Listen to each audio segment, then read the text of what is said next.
I hear no objection. It is so decided. Gavelling a decision to move the IGN process, which began as far back as 2007, to the next session. One that includes a commitment endorsed by heads of state last year to instill new life in the discussions on the reform of the Security Council. But frustration at the lack of progress was palpable.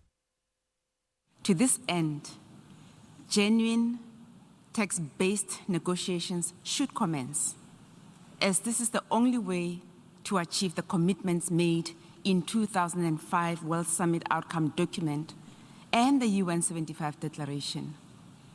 Furthermore, in our view, for the fulfillment of the Common African Position, we have no choice but to commence with text-based negotiations. Diplomats speaking on background have pointed to China and Russia in the main as seeking to block efforts to move the negotiations, which have now dragged on for more than 13 years, to a text-based phase, which could lead to an outcome that actually reforms the Council.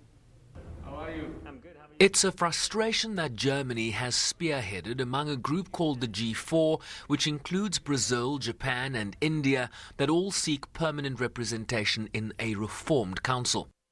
Support for the African common position of 2 permanent seats and 5 additional non-permanent seats has grown, but the consensus-driven approach received a fair amount of scrutiny.